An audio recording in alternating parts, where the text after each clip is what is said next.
বড় ভাইয়ের কাছে বাইকের চাবিটা চাওয়া মাত্রই ভাবি মুখের উপরে বলে উঠল, বাইক দেওয়া যাবে না।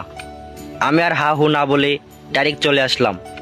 ভাবি না করতেই পারে, কারণ বাইকটা যে ভাইয়ার শ্বশুরবাড়ি থেকে দিয়েছে, তাই সে ডিরেক্ট না করে দিয়েছে। মনের মাঝে কিছুটা কষ্ট পেয়ে তার রুম থেকে বাইর হয়ে আসলাম। বাসায় আর না দাঁড়িয়ে চুপচাপ আমার কাজে চলে গেলাম। আমার বড় ভাই বিয়ে করেছে 2 মাসের মতো হলো। ভাইয়া ভালো একটা কোম্পানিতে চাকরি করে। আমার বাবা নেই 4 বছরের মতো হলো। বাবা আমাদের ছেড়ে যাওয়ার পর ভাইয়াই সংসারে হাল ধরেছে। তার ইনকামের টাকাতেই আমাদের সংসার চলে। ভাইয়া কখনো নিজের জন্য কিছু কিনে নাই, আগে আমার জন্য কিছু কিনে দিয়ে তারপর নিজের জন্য কিনেছেন। আমি ইন্টার সেকেন্ড ইয়ারে পড়াশোনা করছি।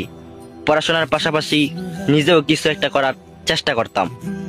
ভাইয়া বলল, আমার পড়াশোনা আগে, আমি যতদিন আছি তাতেই চলবে। আমি আর ভাইয়ার উপরে কথা বলিনি, কারণ ভাইয়া আমাকে সব সময় আগলে রেখেছে। বাবা মারা যাওয়ার পর ভাইয়া খুব প্রেশারের মাঝে পড়ে গিয়েছিলেন, কারণ ভাইয়া সবেমাত্র পড়াশোনা শেষ করেছেন। সে এখনো জবে জয়েন করেননি। তারপর একটা কোম্পানিতে ভালো পজিশনে জব পেলেন। তারপর আমাদের আর পিছু ফিরে তাকাতে হয়নি। যা করেছেন সবকিছু ভাইয়ার চেষ্টাতেই করেছেন। ভাইয়া আমাকে আর আমার মাকে দেখাশোনা করতে লাগলেন। আজ কলেজে একটা জরুরি কাজ ছিল। ভাইয়া যেহেতু বাড়িতে নাই, তাই আমি বাইকের চাবিটা চাইছিলাম। আমি আবার সচরাচর বাইকের চাবি চাই না, কারণ ভাইয়া যখন কোনো কাজে আমাকে বাইক দিয়ে পাঠাতেন, তখন ভাবে একটু অন্য নজরে তাকিয়ে থাকতেন।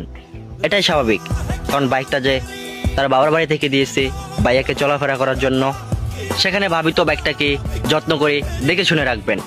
তাছাড়া বাবার বাড়ি থেকে কিছু নিয়ে আসলে তার যত্নটা একটু ভালোভাবেই করা হয়, একটু আগলে রাখার চেষ্টা করে। আমি সেখানে ভাবির কোনো অন্যায় খুঁজে পেলাম না। ভাইয়া বিয়ে করার কিছুদিনের মাঝেই আমি বুঝতে পেরেছিলাম ভাইয়ার ইনকামে চলার আশাটা আমাকে ছেড়ে দিতে হবে। আমি যথেষ্ট বড় হয়েছি, কিছু করার ক্ষমতা আমারও আছে। তাই আমি একটু একটু চেষ্টা করেছিলাম কিছু একটা করার জন্য। প্রত্যেকটা মেয়ে চায় তাদের স্বামীর সাথে আলাদাভাবে থাকতে, তাদের স্বামীর সাথে আলাদাভাবে থাকতে কিংবা স্পেশাল সময় কাটাতে। তারা চায় তারা নিজেদের মতো করে একটা সংসার সাজাতে, সংসারে নতুন নতুন জিনিস কিনে ঘরটা সাজিয়ে রাখতে। তাই আমি এখানে ভাবির কোনো দোষ খুঁজে পাচ্ছিলাম না। সব কিছু পজিটিভভাবে নেওয়ার চেষ্টা করেছিলাম। আর আমি একটা জব খোঁজার চেষ্টা করেছিলাম। রাতে পাশের রুম থেকে ভাইয়ার ভাবির কথোপকথন শুনতে পেলাম। ভাইয়া ভাবিকে বলল, নিশি, আমি তোমাকে নিয়ে বেশ হতাশে দিন পার করছি। ভাবি বলল, কেমন? ঠিক বুঝতে পারলাম না। তুমি সকালে এভাবে আচরণ না করলেও পারতে।